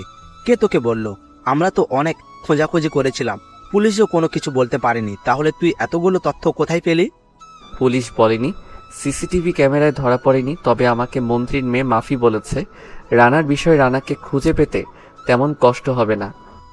ওই কুত্তার বাচ্চাটাকে এত নৃশংসভাবে মারবো যে ওর মৃত্যু দেখে আশেপাশের সবাই ভয় পেয়ে যাবে। মারবো তো বটে, তবে তার আগে আরো কিছু কাজ করতে হবে। তোরা এমপির বিষয়ে ভালো করে খোঁজ খবর নে। আমার মনে হয় এর সাথে এমপি নিজেও জড়িত আছে। ঠিক আছে। তারপর তারা তিনজন বেরিয়ে পড়ে আবার নতুন কোনো গন্তব্যের উদ্দেশ্যে আগন্তুকের ভেসে। রাত 12টা বাজে। চারদিকে বেশ অন্ধকার, পরিবেশটা কালো আধারে ছেয়ে গেছে। শহর আর অনেক জায়গায় বেশ নানান রঙের বাতি জ্বালিয়েছে, কিন্তু অন্ধকারে ঢেকে আছে গ্রাম এলাকা শহর চাকচিক্য মরিচ বাতিতে। রঙিন হয়ে উঠেছে নাইট ক্লাবের সামনে পরপর 5-5টা কালো রঙের গাড়ি এসে থামে। গাড়িগুলোর ভেতর থেকে কিছু লোক বসে আছে, কোনো কিছু অপেক্ষা অনেকক্ষণ ধরে গাড়ির ভেতর বসে আছে। এমন সময় তাদের মুখে কোনো কিছু দেখে একচিলতে হাসি ফুটে ওঠে। সামনে তাকিয়ে দেখতে পায় একটা মানুষ নাইট ক্লাব থেকে বের হয়ে নিজের লাল রঙের একটা গাড়িতে করে কোনো জায়গার উদ্দেশ্যে রওনা দিয়েছে। সে গাড়ির পেছন পেছন 5-5টা গাড়ি ফলো করতে থাকে। ফলো করতে করতে হাইওয়ে রাস্তার ওভারব্রিজের ওপরে এসে গাড়িটা চারিদিক দিয়ে ঘিরে ফেলে। গাড়িটা না যেতে পারছে আর না আসতে পারছে। পিছনে এটা দেখে গাড়ির ভেতরে থাকা সেই ব্যক্তিটি বলে ওঠে, কে তোরা? আমার রাস্তায় এভাবে আটকানোর মানে কি? তোরা জানিস আমি কে? জীবনের মায়া থাকলে আমার রাস্তা ছেড়ে এখন এখান থেকে মানে কেটে পড়, হয়তো আমার একটা ফোনে তোরা সবাই যাবি কবরে।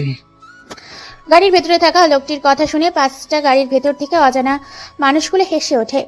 এক এক করে 5টা গাড়ির জানালা খুলে গাড়ির ভেতর থেকে বের হয় 4 জন আগন্তুক সহ বেশ কিছু ছেলেমেয়ে, যাদের হাতে দেশি বিদেশি বিভিন্ন রকমের অস্ত্র। এটা দেখে বেশ খানিকটা ঘাবড়ে যায় সেই গাড়ির ভিত্তিটা। ভয়ে গলা শুকিয়ে গেছে, কি বলবে বুঝতে পারে না, তবুও নিজেকে ঠিক রেখে হালকা কণ্ঠে বলে ওঠে, কিরে তোরা ডাকাতি করতে এসেছিস? সাধারণ কয়েকটা টাকার জন্য তোরা আমার গাড়ি রাস্তার মাঝখানে থামিয়ে দিলি। আরে এটা তো তোরা আমার অফিসে গিয়ে নিয়ে আসতে পারতি, চা নাস্তা খাওয়ার জন্য। শুধু শুধু তোরা আমার গাড়িটা রাস্তার মাঝে কেন আটকালি, বোকা ছেলে কোথাকার। লোকটির কথা শুনে আগন্তুক সহ তার ছেলেপুলেগুলো ভ্যাবাচাপা খেয়ে যায়। হ্যাঁ, আগন্তুকগুলোর মধ্যে থেকে বের হয়ে আসে রাফি, রাফসান, রাসেল, রাপু ও তার কুলোদর।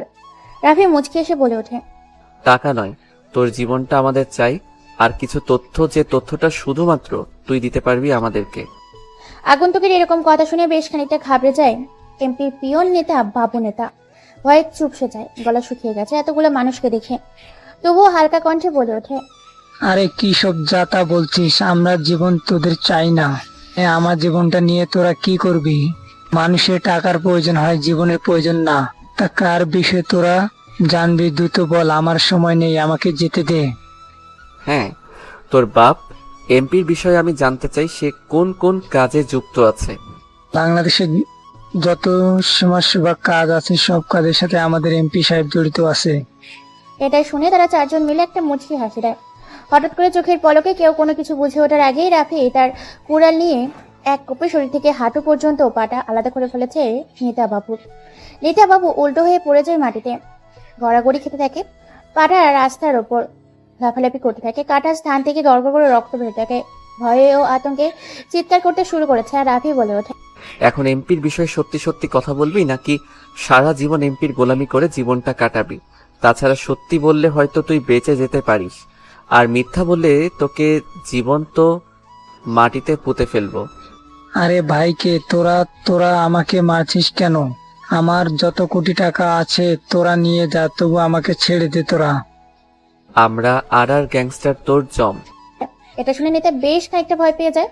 ভয়ে ভয়ে এবার নেতা বলে ওঠে, এই একটা ডিস্ট্রিক্ট যতগুলো অপরাধ হয় সব অপরাধীর সাথে যুক্ত আছে।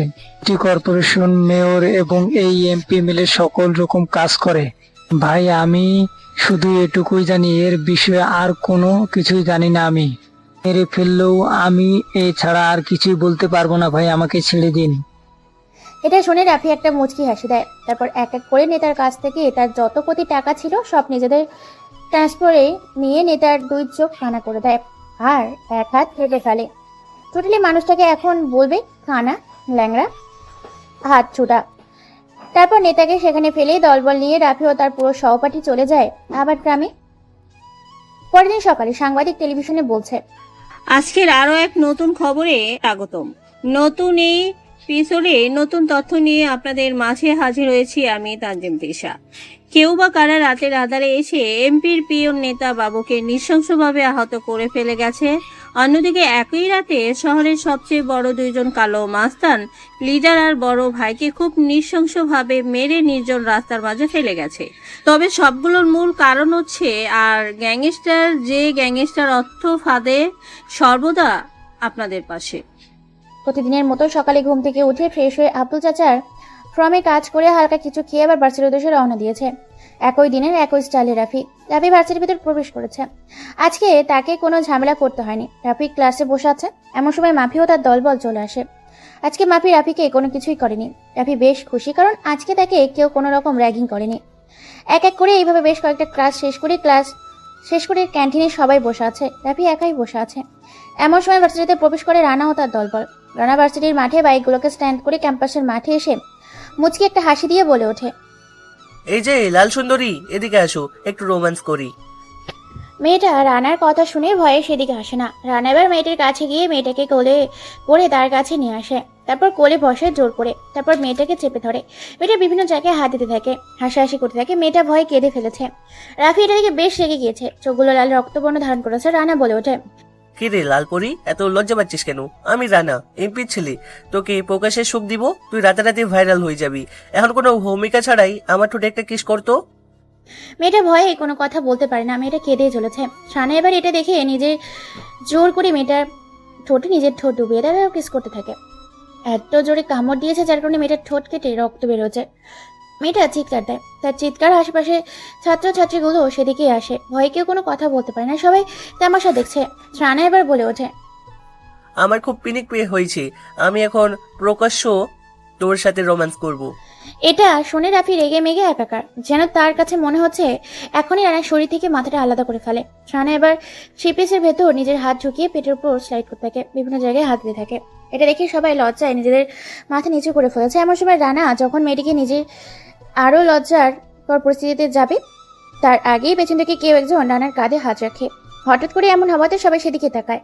রানা বেশ চিন্তিত হয়ে যায়, অবাক হয়ে যায় রানা। রানা এবার মেয়েটাকে ছেড়ে দেয়। মেয়েটা ছাড়া পাওয়ার সাথে সাথে দৌড়ে সেখান থেকে পালিয়ে যায়। রানা পেছন ঘুরে দেখতে পায় সেদিনে সেই খ্যাত ছেলেটা তার গায়ে হাত দিয়েছে। এটা দেখে রানা চেয়ার থেকে উঠে রাফিকে বেশ কয়েকটা ধাক্কা দিয়ে বলে ওঠে, এই শালা কুত্তার বাচ্চা, তোর সাহস হয় কি করি আমার কাছে বাধা দেওয়া? পুরো রোম্যান্স, পুরো মুড আমার খারাপ করে দিলি। এখন তোর রক্ত দিয়ে আমি আমার নেশাটা মেটাবো। এটা শুনে রাফি পাগলের মতো হাসতে থাকে। তারপর এরকম পাগলের মতো হাসি দেখে আশেপাশে রানা সহ সবাই অবাক। মাফি তো হা করে রাফি দিকে তাকিয়ে আছে। কি বললি তুই? তুই আমাকে মারবি রাফি চৌধুরীকে? হা হা হা। হঠাৎ করে রাফির মুখে নতুন করে অন্য গলার স্বর শুনতে পেয়ে সবাই অবাক হয়ে যায়। রানা এবার বেশ ওটা ধাক্কা দেয় রাফিকে আর বলে ওঠে, শালা কুত্তার বাচ্চা, তুই দেখ তোর সাথে আমি কি করি। তোকে এখানে জীবন্ত পুঁতে দেবো, তোকে কেউ আমার হাত থেকে বাঁচাতে পারবে না। এটা বলে রানা হকিস নিয়ে বেশ কয়েকটা পায়ে বাড়ি দেয় রাফির। এখনো দাঁড়িয়ে আছে, এটা দেখে সবাই অবাক হয়ে যায়। এরপর আরো বেশ কয়েকটা বাড়ি দেয়, কিন্তু হকি স্টিক ভেঙে যায়। রাফি কোনো কিছুই হয় না। এরপর রানা যখনই রাফিকে আরো আঘাত করতে যাবে, তখনই রাফি রানার হাত ধরে উল্টো করে রানাকে ঘাড়ের উপর নিয়ে আছাড় মারে এক মাটিতে। আছাড় খাওয়ার সাথে সাথে কয়েক হাত দূরে ছিটকে পড়ে। ব্যথায় যন্ত্রণায় কুকড়ে ওঠে রানা। রানার ছেলেগুলো এগিয়ে আসে রাফিকে মারতে যাবে, আর আপনি এলোপাথারি মারতে থাকে সবাইকে। রাফির এরকম মারামারি দেখে সবাই ভয় পেয়ে যায়, কারণ খুব ভয়ঙ্কর ও নৃশংসভাবে মারছে রাফি রানাকে ও তার ছেলেগুলোকে। এটা দেখে রানা সহ ভার্সিটির সবাই ভয় পেয়ে যায়। অনেককেই অনেক ভেবে মেরে প্রায় মাটিতে শুইয়ে দিয়েছে। সবাই ভার্সিটির মাঠে গড়াগড়ি খাচ্ছে, কারো হাত পা ভেঙেছে, কারো মুখ ভেঙে দিয়েছে। রানাকে এত মার মেরেছে যে রানা উঠে দাঁড়ানোর শক্তিও খুঁজে পায় না। 2 হাত পা ভেঙে দিয়েছে রাফি। একজন আড়াল থেকে এমপিকে ফোন করে এমপি খবর শুনতে পেয়ে মেয়র সহ বেশ কিছু ছেলেপুলে নিয়ে ভার্সিটির মাঠের উদ্দেশ্যে রওনা দেয়। কিছুক্ষণের মধ্যে তারাও পৌঁছে যায়। নিজের ছেলে এরকম করুণ পরিণতি দেখে এমপি ভেঙে পড়ে। এমপি রেগে মেগে একাকার। এমপি চিৎকার করে বলে ওঠে, কুত্তার বাচ্চা, আমি এই শহরের এমপি, আমার বন্ধু মেয়র। তোর সাহস হয় কি করে আমার ছেলের গায়ে হাত দেওয়ার? তোকে আজকে এখানেই মেরে ফেলবো। চলে আয়, তোর জন্যই তো ইউনিভার্সিটিতে আসা, মাঠে খেলা হবে। হা হা হা। এটা বলে আরো বেশ কিছু ছেলেপুলে রাফি চারিদিক দিয়ে ঘিরে ধরে। রাফি তাদের সাথে মারপিট করতে থাকে। রাফিও মার খাচ্ছে, ছেলেগুলোকেও মারছে। অন্যদিকে আর গ্যাংস্টারের সদস্য খবর পেয়ে তারা রওনা দিয়েছে ভার্সিটির মাঠের উদ্দেশ্যে। হ্যাঁ, রাফসান, রাসেল ও রাব্বু তারা পুরো দলবল ভার্সিটির মাঠে উপস্থিত হয়। প্রায় 30টির বেশি গাড়ি, প্রত্যেকটা গাড়ি কালো রঙের। গাড়িগুলোর ভেতর থেকে বের হয়ে আসে তারা। সবাই ভার্সিটির মাঠে এমপি মেয়র এতগুলো ছেলেগুলোকে দেখে বেশ অবাক হয়ে যায়। এমপি আর মেয়র দুজনেই ঘাবড়ে যায় এতগুলো ছেলেপুলেকে দেখে। কি করবে বুঝতে পারে না। ভার্সিটির মাঠে বিশাল এক মারামারিতে পরিণত হয় পুরো মাঠ জুড়ে। শিক্ষার্থীরা ভয়ে সেখান থেকে পিছিয়ে যায়। সবাই দূর থেকে দেখছে, কেউ বুঝতে পারে না এই রাফি ছেলেটা আসলে কে। রানাও তার পুরো দলবলকে মেরে মাটিতে শুয়ে দিয়েছে। এমপি বলে ওঠে, কে তোরা? আর তোরা আমাদের গায়ে হাত দেওয়ার সাহস পাস কোথা থেকে? আমি এই শহরের এমপি, আমার বন্ধু মেয়র। তোদেরকে মেরে কিন্তু শালা বালি চাপা দিয়ে দেব। ভালো চাস তো এখান থেকে সরে যা। এটা শুনে রাফি মুচকি এসে বলে ওঠে, কুত্তার বাচ্চা, অনেক হয়েছে তোর অত্যাচার। আর গ্যাংস্টার কারো কথায় চলে না, তারা তাদের মর্জি মতো চলে। আর গ্যাংস্টার নামটা শুনে সবাই ভয় পেয়ে যায়। রাফি, রাফসান, রাসেল, রাব্বু তাদের একটা চাইনিজ কুড়াল নিয়ে সবাইকে কলা গাছের মতো কেটে ফেলতে শুরু করেছে। এমপি মেয়র রানাকে মাঠের মধ্যে প্রায় কয়েক টুকরা করে ফেলে। এটা দেখে মাফি ও তার দরবার ভয়ে পুরো শেষ। খবর পেয়ে বাংলাদেশের সেনাবাহিনী, নৌবাহিনী, এমনকি পুলিশ বাহিনী, আনসার বাহিনী, র্যাব বাহিনী রওনা দিয়েছে ভার্সিটির মাঠে। ততক্ষণে সবাইকে মেরে ভার্সিটি থেকে রাফি সহ বেরিয়ে পড়ে তার দলবল। পুরো ভার্সিটির মাঠ জুড়ে রক্তে রক্তাক্ত হয়ে গেছে। ভয়ে কেউ কোনো কথা বলতে পারে না। সরকারি ফায়ার সার্ভিস এসে পুরো মাঠ পরিষ্কার করে ফেলে। ভার্সিটির এমন অবস্থা দেখে ভার্সিটি গত 1 মাসের জন্য ছুটি দেওয়া হয়েছে। অন্যদিকে মন্ত্রীর বাড়িতে সামনে পরপর 30টা গাড়ি ব্রেক করলো। পারমিশন ছাড়াই মন্ত্রীর বাড়ির ভেতরে প্রবেশ করে। রাফি গিয়ে বলে ওঠে, মন্ত্রী সাহেব, 12 ঘন্টা সময় দিলাম আপনাকে। আপনার মেয়েকে আমি বিয়ে করব, কিভাবে রাজি করাবেন সেটা আপনার ব্যাপার। তারপর তারা সবাই চলে যায়। মাফি ভয়ে চুপ করে গেছে, কেননা কোনো কথা বলতে পারে না। বাড়ির ভেতরে প্রবেশ করে মন্ত্রী সাহেব বলে ওঠে, মাফি, অনেক হয়েছে তোর নেতামি। কালকে তোর বিয়ে এই শহরে সব থেকে বড় পাওয়ারফুল ও ধনী ব্যক্তির সাথে। আমি কোনো কথা শুনতে চাই না। কিন্তু বাবা, আমি এখন বিয়ে করতে চাই না। তুমি আমাকে জোর কেন করছো? আমি কাউকে বিয়ে করতে পারবো না, আর আমার দ্বারা ওসব সংসার করা হবে না। আমি এমনিতেই ভালো আছি, বিয়ে না করে সারা জীবন কাটিয়ে দেব। আমি কাউকে বিয়ে করতে পারবো না। দেখ, কালকে যদি আমাকে জীবিত দেখতে চাস তাহলে বিয়েতে না করিস না, বিয়েতে রাজি হয়ে যা। মন্ত্রী সাহেব সেখান থেকে চলে যায়। পরের দিন খুব ধুমধাম করে বিয়ের আয়োজন করা হয়েছে। বিয়ে বাড়িতে অনেক মানুষ এসেছে। পরপর বেশ কয়েকটা গাড়ি বিয়ে বাড়িতে প্রবেশ করে। মাফি রাইফকে দেখে চমকে ওঠে, ভয়ে কোনো কথা বলতে পারে না। রাফিকে দেখে ভয়ে গলা শুকিয়ে গেছে মাফি। দেখতে দেখতে বিয়ে শেষ হয়ে যায়। রাফি মাফিকে নিয়ে চলে আসে বাসর ঘরে। মাফিকে কোলে করে এনে ঘাটের উপর থপ করে ফেলে দেয় আর বলে ওঠে, তোকে এখন তিলে তিলে বোঝাবো এই রাফি চৌধুরী কতটা ভয়ঙ্কর মানুষ। এটা বলে নিজের প্যান্টের বেল্ট দিয়ে মারতে থাকে। সারা শরীর ফাটিয়ে ফেলেছে। মাফি ব্যথায় চিৎকার করছে। প্রচন্ড মারের কারণে শরীরে জ্বর চলে এসেছে। এরপর রাফি নিজের পরনে থাকা সব খুলে ফেলে। তারপর জোর করে মাফির সাথে ইন্টিমেট করে স্বামীর অধিকার আদায় করতে থাকে। এত মার, এত অত্যাচার করার পর আবার শারীরিক সম্পর্ক উঠে থাকে মাফির সাথে। মাফি সহ্য করতে না পেরে ব্যথায় চিৎকার করছে। সাদা রঙের বিছানা চাদরটা লাল রক্তই ছিঁয়ে গেছে। পরদিন সকালে রাফি নিজে ফ্রেশ হয়ে বেরিয়ে পড়ে তার কলেজের উদ্দেশ্যে। এত অত্যাচার আর নির্মমভাবে শরীরে নির্যাতন করার কারণে মাফি ঠিক করে উঠে দাঁড়াতেও পারে না। কোনো রকমে উঠে ওয়াশরুমে গিয়ে ফ্রেশ হয়ে নেয়। এরপর রাসেল ভাইয়ের বউ এসে সবকিছু বুঝিয়ে দেয়। বিকালে মন্ত্রী সাহেবের বাড়িতে যায়। তারা সবাই মিলে ওখানে 2 দিন থাকে, আবার চলে আসে।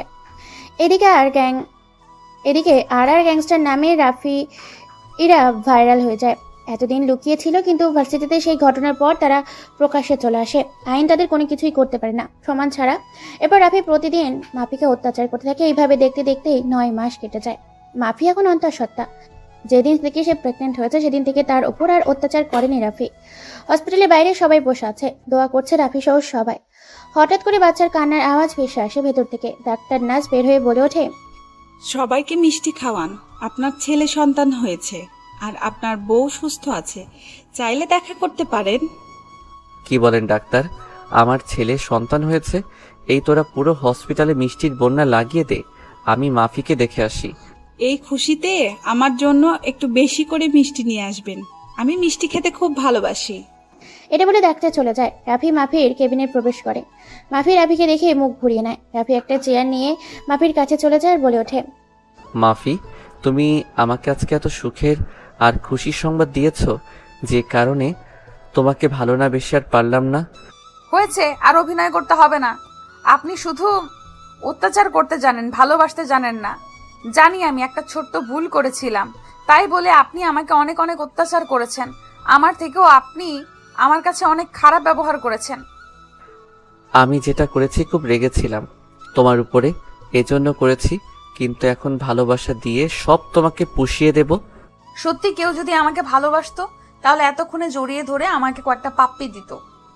তাই এরপর রাফি মাফিকে জড়িয়ে ধরে কয়েকটা চুমু খায়। তারপর তাদেরকে নিয়ে বাড়িতে চলে আসে। তারা এইভাবে 2 দিন কেটে যায়। মাফি বলে ওঠে, চলো না রাফি, নতুন করে জীবনটাকে শুরু করি। সব ভুলে গিয়ে আমিও। আরে পাগলি, আমি তোমাকে আগে থেকেই ভালোবাসতাম, শুধু অভিমান ছিল, কিন্তু এখন ভালোবাসা দিয়ে সব নতুন করে সাজিয়ে নিব। তারপর তারা দুজনকে জড়িয়ে ধরে এইভাবে ভালোবাসা দিয়ে তাদের দিন কাটতে থাকে। এরই মধ্যে রাফসান রাপুর বিয়ে দিয়ে 4 বন্ধু একই বাড়িতে থাকে। আন্ডারওয়ার্ল্ড সহ বিভিন্ন কাজ করতে থাকে। ভালোবাসার মধ্যে দিয়ে তাদের সুখের সংসার চলতে থাকে।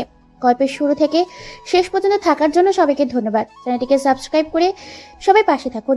গল্পটা কেমন হয়েছে